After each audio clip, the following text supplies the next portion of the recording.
और जो लोग अपने आप को हिंदू कहते हैं वो 24 घंटा हिंसा हिंसा हिंसा, नफरत नफरत नफरत, असत्य सत्य असत्य।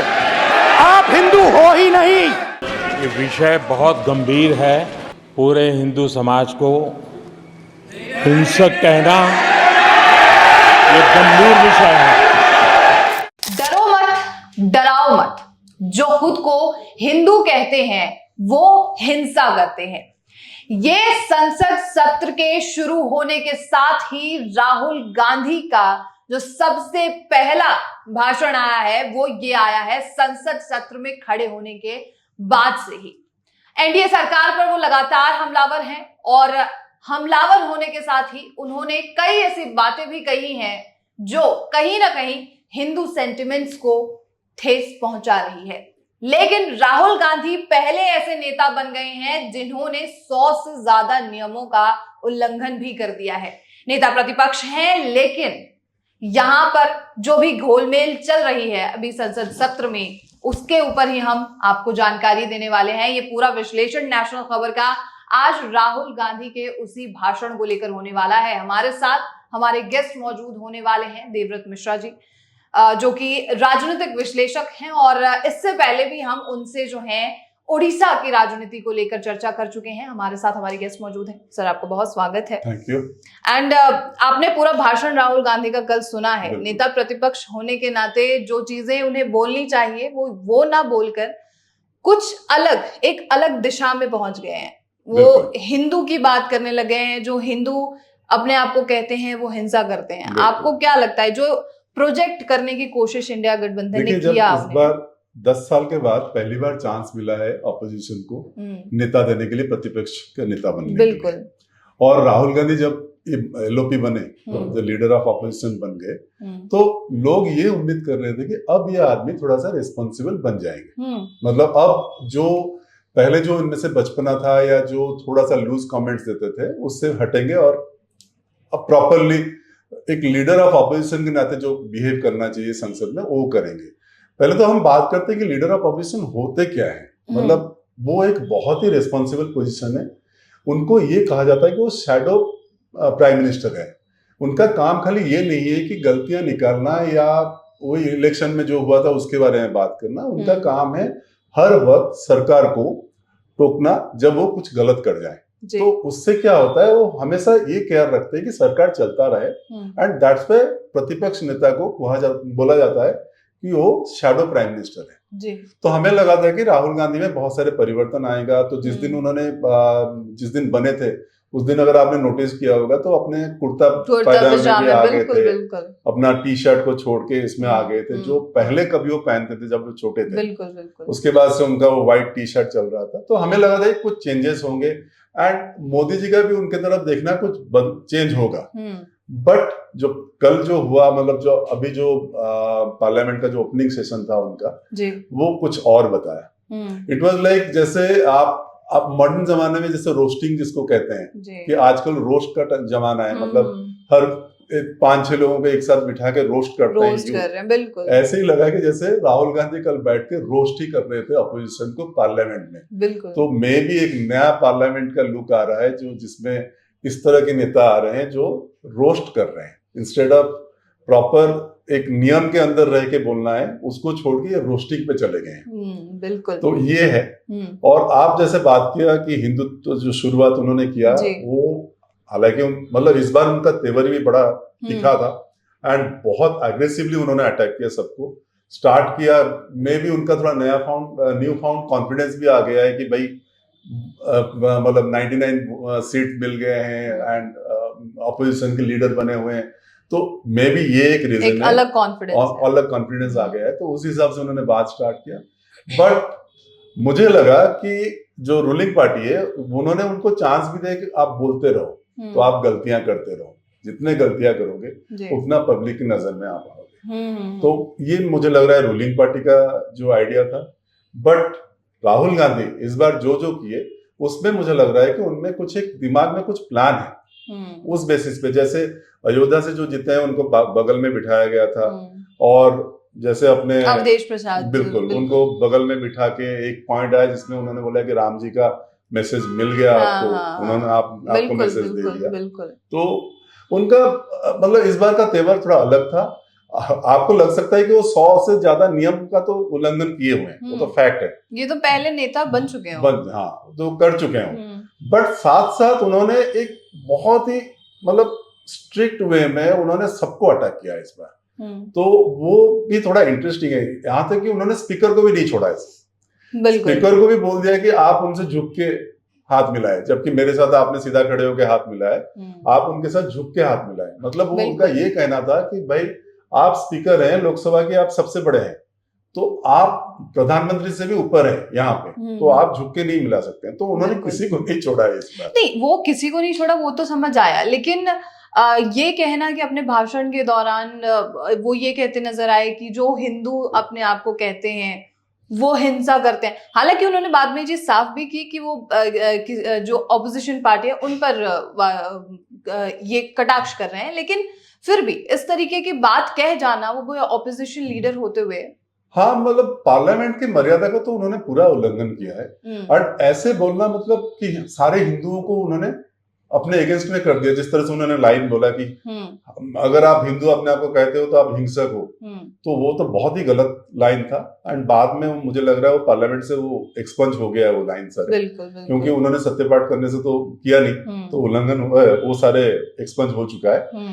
बट ऐसे स्टेटमेंट देना और बाद में फिर बोलना कि नहीं ये तो हमने एनडीए के लिए बोला था, बीजेपी और आरएसएस के लिए बोला था, हमने तो जनरल।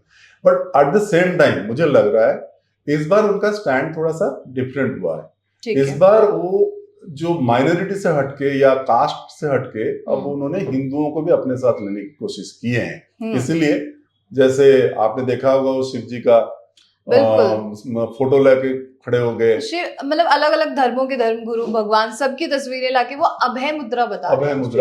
मतलब अपने जो चुनावी चिन्ह है उनके, तो उसको भी उसके साथ जोड़ रहे हैं। तो जो अगेन पार्लियामेंट में अलाउड नहीं है जी कि आप कोई फोटो या कोई प्रतीक दिखा नहीं सकते, बिल्कुल उसको भी दिखा के उन्होंने स्टार्ट कर दिया।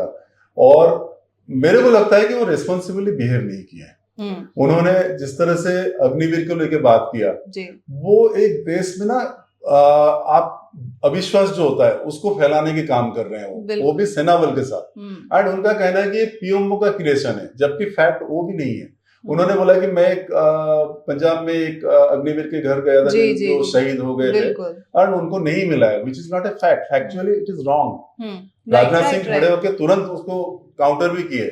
सो इस तरह से बात करना और उनके मोरल को डाउन करने वाली बात है। तो राहुल गांधी जो है, जब एक तरफ वो अग्निवीर की बात कर रहे हैं, दूसरी तरफ वो हिंदुओं पे भी कहीं ना कहीं कटाक्ष जो उन्होंने अपने भाषण में करने की कोशिश की है, वहां पर एक तरफ अमित शाह ने कहा भी कि माफी मांगो, वो फैक्टर कहीं दिखाई नहीं, और एग्रेसिवनेस के साथ राहुल गांधी वापस आए हैं।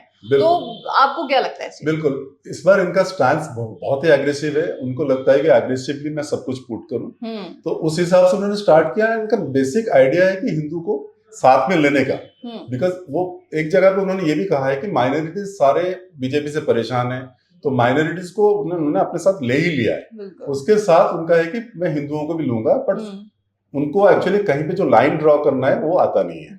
तो वहां पे एंड मुझे लगता है साथ में ये भी हो सकता है कि आगे चल के हरियाणा का इलेक्शन है, महाराष्ट्र का इलेक्शन है, झारखंड का भी इलेक्शन है जी जी, हो सकता है हरियाणा में वो किसान को अपने साथ लेना है, तो इसलिए उन्होंने एकदम एक डायरेक्टली एक अटैक किया उनके ऊपर कि भाई एमएसपी का बात किया। फिर उन्होंने और एक बात, बहुत बड़ी बात कही थी कि जितने भी किसान हैं वो सारे आतंकवादी है। मतलब जो 700 किसानों की डेथ हुआ है वो सारे आतंकवादी थे करके बीजेपी बोल रहा है। इस तरह से उन्होंने इस तरह का भी अटैक किया। तो बेसिकली इनका आइडिया है कि हरियाणा को भी, हरियाणा इलेक्शन में सेंटिमेंट्स, पब्लिक सेंटिमेंट्स को अपने तरफ लेना। लेकिन एक नेता प्रतिपक्ष का काम ये तो नहीं होता कि लोगों में ही जो है एक असंतोष का भाव पैदा कर दे। इन सब बातों से क्या आता है? चलिए, एक तरफ तो वो बीजेपी से लोगों को वो करने की कोशिश कर रहे हैं, लेकिन इन सब बातों से लोगों में, जनता में एक अलग भाव पैदा होता है। तो ये जो वो चीज कर रहे हैं उस पर आपका क्या कहना है? मेरा कहना है कि राहुल गांधी को मैच्योर बनना पड़ेगा एक लीडर ऑफ अपोजिशन बने हुए हैं, जैसे मैंने पहले भी कहा था कि वो शैडो प्राइम मिनिस्टर है, बिल्कुल, तो उनको रिस्पॉन्सिबली बिहेव करना बहुत जरूरी है। कल स्पीकर अपने जो बिरला जी हैं, उन्होंने अपना बहुत हद तक अपना पेशेंस रखे और बहुत अच्छे से उनको समझाया कि भाई संसद के विपक्ष के नेता होने के नाते आपको अपना गरिमा मेंटेन करना चाहिए। बिल्कुल। और उनको बहुत बार ये बोला गया है, एंड अब जो रूलिंग पार्टी है उन्होंने बोला कि वो बार बार रूल के अगेंस्ट जा रहे हैं, तो हमें बचाइए, हमें प्रोटेक्शन दीजिए। तो ये भी अमित शाह ने बोला हुआ है। तो मुझे लगता है कि राहुल गांधी को अब ये इसको सोचना पड़ेगा, या उनके जो भी एडवाइजर हैं वो इसके बारे में सोचे, और उनका ये जो एग्रेसिव स्टैंस है उससे हटके नियम के अंदर रह के सब कुछ बोल सकते हैं। बिल्कुल। और ये जो एग्रेसिवनेस है वो क्या राहुल गांधी के उस चेहरे को मिटा देगी जो पहले थी, या अभी भी वो चेहरा कायम होने वाला है? जैसे वो पहले जैसे कुछ अपना इम्प्रूवमेंट उन्होंने किया था जब वो भारत जोड़ो यात्रा किए थे, तो उन्होंने जो मोहब्बत की दुकान वाली बात किए थे जी, वो अब इस आर्गुमेंट जो उन्होंने दिया उससे वो चीज तो खत्म ही हो गया। तो उनका जो लुक है, जो स्टैंस है, वो बदलता जा रहा है। बिल्कुल। मुझे लगता है कि उनके एडवाइजर उनके ऊपर काम करना चाहिए, उनको सलाह देते हैं अच्छे से सलाह दे, क्योंकि उनके सामने और एक नेता भी खड़ा हुआ है, वो है अखिलेश यादव। बिल्कुल। अखिलेश यादव भी अपने बलबूते पे यूपी में अच्छा खासा सीट लेके आए हुए हैं। बिल्कुल। तो कल को वो भी उनका कंपटीशन है, तो और वो ज्यादा मैच्योर्ड है उनसे और ज्यादा एक्सपीरियंस्ड है। बिल्कुल। तो राहुल गांधी को ये चीज भी याद रखना बहुत जरूरी है। बिल्कुल। और जैसे अभी चुनाव से पहले ये राहुल गांधी अल्पसंख्यकों की बात कर रहे थे, और संसद सत्र के शुरू होने के बाद, चुनाव के खत्म होने के बाद एक साथ ही उन्होंने बॉलिंग शुरू की है हिंदुत्व जय हिंदुत्व के नाम से। तो इसके पीछे क्या कारण हो सकता है? यही है कि बेसिकली आगे का जो इलेक्शन है उसको उनको वो ध्यान में रख के ये काम कर रहे हैं। एंड साथ में ये है कि अब उनको लग रहा है कि मैं अल्पसंख्यक जो है, जो माइनॉरिटी है, उनको तो मैंने साथ ले लिया, और जो मुस्लिम वोट से वो मेरे पास है, अब मेरे को हिंदू वोट से मुझे डिवाइड करके लेना है। बिल्कुल। तो जो हिंदू पोलराइजेशन है उसको तोड़ के वो उसमें से भी वोट लेना चाहते हैं, तो उसलिए मे भी इनका एक स्टैंस हो सकता है। और राहुल गांधी के इस बनते हुए छवि को सुधारने का क्या तरीका है, इसको लेकर अगर आपने कुछ एनालाइज किया हो तो? मेरा यही सोच है कि जितने जल्दी सुधर जाए उतना अच्छा है, नहीं तो ये फिर एक बार बैन हो सकते हैं। बिल्कुल। मेंबरशिप उनका फिर जा सकता है, क्योंकि जिस तरह से वो स्टेटमेंट देते हैं उसमें बहुत सारे लूज स्टेटमेंट आ जाता है। बिल्कुल। तो being the leader of the opposition उनको ये ध्यान रखना पड़ेगा कि वो क्या बोल रहे हैं। बिल्कुल सही बात है। Thank you so much sir for the interview. Thank you so much. तो ये थी पूरी जानकारी, और ये था पूरा विश्लेषण कि आखिर राहुल गांधी का जो ये भाषण है वो किस तरीके से लोगों के और जनता के सेंटिमेंट्स को हर्ट कर सकता है। लेकिन अगर आपका जो भी इस पर प्रतिक्रिया होगी वो आप कमेंट बॉक्स में लिखिएगा। और हमने बीजेपी और बीजेडी को लेकर उड़ीसा में जो इलेक्शंस के बाद रिजल्ट्स आए उस पर जो एनालिसिस किया था, उस पर जो विश्लेषण किया था, उस वीडियो का डिस्क्रिप्शन में हम आपको लिंक दे रहे हैं, वो भी आप जाकर देख सकते हैं और अपने मत हमें बता सकते हैं। और तब तक के लिए अपना शौक खबर के साथ बने रहिए।